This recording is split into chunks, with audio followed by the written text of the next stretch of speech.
Hello, everyone. Welcome to our Trials to Triumph once again. This is Pastor Brad Closter from Living Word North Church in Bel Air, Michigan. Thank you for joining us. I'm glad that we can spend a few minutes together like this, and I really hope that as we get into this new year of 2024, I hope that these are a blessing to you, and I hope that they're helpful to you.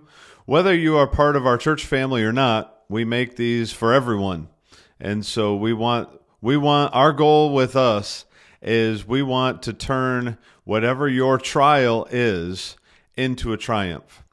Everyone faces trials. Now let's figure out how to get those trials, those troubles, whatever they happen to be, and turn them into triumphs. That's the goal here through these few minutes that we spend together every week.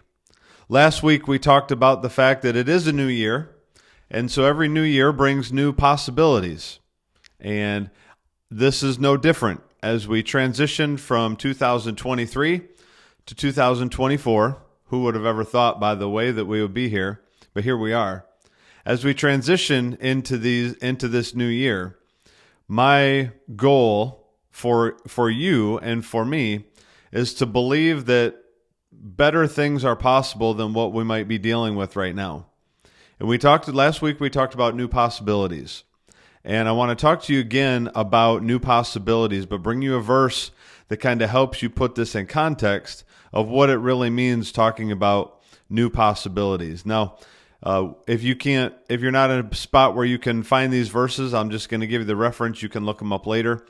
But Ephesians 3:20 is the verse I want to focus on for tonight. And this is what it says. Now to him, talking about God, who is able to do exceedingly abundantly above all that we ask or think. Now, I could stop right there and that would be a tremendous verse, because this verse is telling us that we serve a God who can do. He doesn't just talk about it. He doesn't just think about it. He can actually do abundantly above anything that we ask or think. Now, I don't know about you, but I can ask some pretty big things. I can think some pretty big things. But the word here is saying that God can actually take whatever it is that we're asking or whatever it is that we're thinking and do above that, and then do exceedingly above that. See, that's the God that we serve. And as we get into this new year, I'm believing for myself, for my family, for you, for all of us, that God begins to do some works in our lives that are better than what we could have imagined. But let me pause here, because I don't want to take this verse out of context. I don't want to get too far without getting into the truth. And the truth is, the verse isn't over yet. So now let me read the whole verse, and we'll find out what the whole verse has to say about this. Let's do it again. Ephesians 3:20. Now to him who is able to do exceedingly abundantly above all that we ask or think. I love that, but it's not the end of the verse. It says, according to the power that works in us. You know, isn't it just like the Bible to say, hey, this is what can happen, but this is what's up to you first. This is what God can do, but this is what you need to do. And here we are in a situation where it's saying the same thing again, that God can do this, but you do this. You know, see, God is bigger than our problem. He is bigger than our situation. He is bigger than whatever it is you're going through. He is bigger, and I'll just keep saying it. He is bigger. He is bigger. He can handle it. He can do it. However, there is an ingredient in here that we can't miss, and the ingredient is that there's power working in us. Now, what is the power that works in you and I? What is the power that works in the believer? Well, the power that works in the believer is faith. The Bible says that each one of us has been given a measure of faith. So every one of us, we don't know exactly what that measure means. We just know it's there. We know that we have it. Every one of us has the faith to believe that God can do something for us. Now, the challenge is, do you believe it?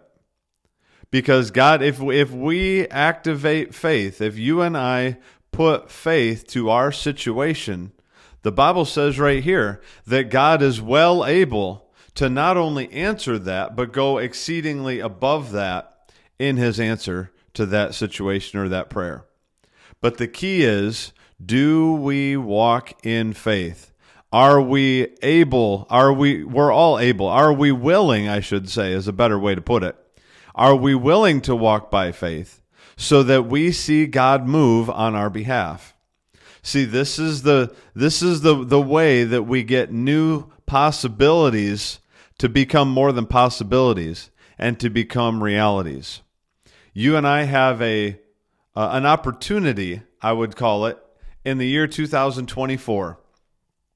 Our opportunity is, can we keep things the same that they've always been, or can we see new possibilities and turn situations around? Can we watch the things that never used to work? Can we watch what we used to struggle at be good at? All of these things in our life, there's a point where we can say, you know what, we're going to activate our faith and watch God move. That is what I'm challenging all of us. If you're listening to my voice right now, receive this challenge that let's make this new year not only a year of great possibilities, but a year where we turn those possibilities through the power of God working in us, that is our faith, turn those possibilities into realities. Because no matter what it is you're praying for, no matter what it is you're believing for, we want to help you turn that trial that you're going through right now into a triumph. Hey, I hope this helped you tonight. Be blessed by it. I hope to see you again. Well, I don't really see you, but you see me. I hope that we can join together again, I should say, the next time we do this Trials to Triumph. We'll see you again next week.